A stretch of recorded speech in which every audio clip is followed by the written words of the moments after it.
I grew up on this ranch. My father inherited it from his father, who settled here in 1910. My dad passed away in 1980, and I took over. And right now we have about 800 acres of cropland, 3,000 or 4,000 acres of private rangeland, and 800 head of cattle. We grow alfalfa, wheat, and grass, mostly to feed our own herd. We don't have any retirement assets. This ranch is our retirement plan. We got a little place over on the beach, which Reba inherited from her parents, and we'd like to go there once in a while and get away, but we don't want to live there. We really like being on the ranch, and we hope that it can stay in the family and it'll get handed down to the next generation like it's been handed down for nearly 100 years. Well, Ray and I met in high school. He was so shy, but he was so handsome. And he was so shy, he came up to me wanting to ask me out, and he couldn't get the words out, and he almost fell over. Well, he finally asked me out to the movies, and, well, I went, and we've been together ever since. We were going to get married in '64, but, well, I got drafted, and so we decided we'd wait until after I got back. Well, we got married in '67. Yeah, we got married in the little Methodist church down the road there, and then we went on our honeymoon to Yosemite. Well, it weren't much of a honeymoon.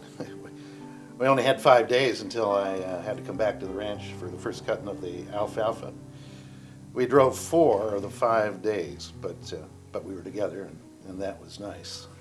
I promised Reba that we'd have a proper honeymoon after things settled down on the ranch. Well, she's still waiting. Well, maybe after we retire. Right after we got married, I went to work for my dad on the ranch. And Reba, well, she finished her school and she went to work as a teacher. I was a full-time teacher, but there was just so much work to do on the ranch that I cut back and I became a half-time teacher and then a substitute, well, just to keep a little bit of extra money coming in. The ranch did pretty well over the years. It brought in enough money to keep the family going, but there wasn't a whole lot of extra money. I always told Dad, that we ought to expand, grow more in different kinds of crops, bring in some more cattle, and maybe buy a combine. Dad was a very stubborn man. He was for sure that. We raised 2 kids on this ranch.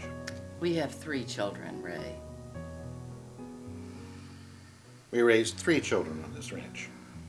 2 wonderful human beings and 1 ungrateful little jerk. Ray? I'm sorry. Anyway, we love this ranch, and we want it to continue to be a ranch, and we'd like to hand it down to our kids, but we don't want it sold or developed. We would like to see the ranch stay in the family, and it's here for our kids and our grandchildren and our great-grandchildren, and they'll know the history of the ranch, and they'll value it and appreciate it. Well, and frankly, I don't want the government getting a large chunk of it. I'd like to keep it in the family, and I think about that, and, well, I just stay awake at night sometimes worrying about it. Yeah, and I guess to keep things equal, we're going to have to divide our estate up 2 ways when we die. 3 ways, Ray. Well, the kids are so different. Will they want to continue running the ranch, or will they just cash it out? I just can't stand the thought of this ranch being turned into a subdivision or a shopping mall.